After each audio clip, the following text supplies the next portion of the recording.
Vote পরবর্তী হিংসা মামলায় এবার পুলিশের জালে বারাসাতের দাপুটে তৃণমূল কাউন্সিলর অরুণ ভৌমিক। রাজ্যের রাজনৈতিক সমীকরণ পরিবর্তনের আবহে এবার পুলিশের জালে ধরা পড়লেন বারাসাতের দাপুটে তৃণমূল কাউন্সিলর অরুণ ভৌমিক। 2021 সালের বিধানসভা নির্বাচন উত্তর হিংসার ঘটনায় অভিযুক্ত নেতাদের বিরুদ্ধে পুলিশি তৎপরতা শুরু হতেই এই পদক্ষেপ নেওয়া হলো বলে মনে করা হচ্ছে। বুধবার সন্ধ্যায় বারাসাত থানার ইন্সপেক্টর ইনচার্জ আইসির নেতৃত্বে একটি বিশাল পুলিশ বাহিনী আচমকাই অভিযান চালিয়ে অরুণ ভৌমিককে গ্রেফতার করে। এলাকার রাজনৈতিক মহলের মতে রাজ্যে পালা বদলের পর থেকেই এই ধরনের পদক্ষেপের আশঙ্কা করা হচ্ছিল। 2021 সালের ভোট পরবর্তী হিংসায় অভিযুক্ত বিরোধী দলের একাধিক প্রভাবশালী নেতা ইতিমধ্যেই পুলিশের নজরে রয়েছেন। সেই তালিকায় অরুণ ভৌমিকের এই আটক হওয়ার ঘটনা। এই ঘটনার পর বারাসাতের চত্বরে রাজনৈতিক পরিস্থিতি বেশ উত্তপ্ত।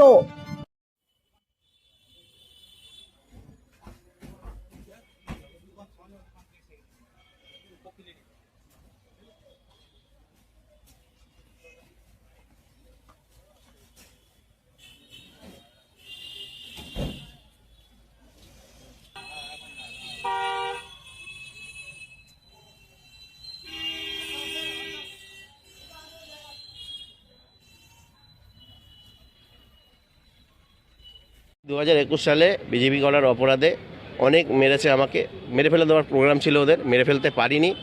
তা সেই সময় আমরা অভিযোগ করতে এসেছিলাম, আমাদের অভিযোগ সেভাবে নেয়নি, আমাকে আদমারা করেছে। আমি কোনো রকম বাড়ি ঘর ছেড়ে পালিয়ে বারাসাত হসপিটালে অ্যাডমিট হয়েছি। ওখানে হসপিটালে গিয়ে কেউ মারবে না সেই একটা ছিল, প্লাস আমার অবস্থা এমনই ছিল যে মাথা ঘুরে ঘুরে পড়ে যেতাম। সেই 3 মাস 4 মাস আমি মোটামুটি ট্রিটমেন্টের মধ্যেই ছিলাম।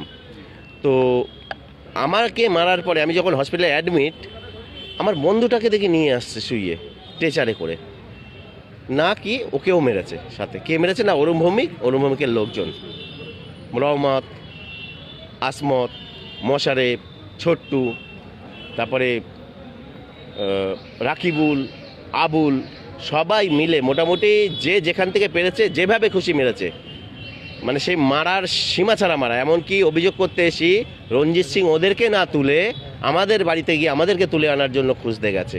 আমাকে পেলে বোধহয় রঞ্জিত সিংও আমাকে মেরে দিত, এরকম একটা প্রোগ্রাম ছিল ওদের।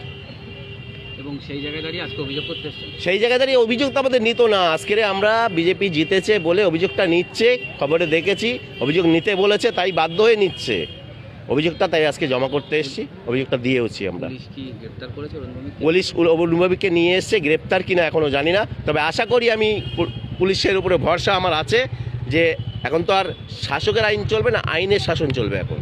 তো আশা করি গ্রেপ্তার উনি হবেন। আপনার নামটা বলুন। আমার নাম জুলফিকার আলী। আপনি বিজেপি নেতা? আমি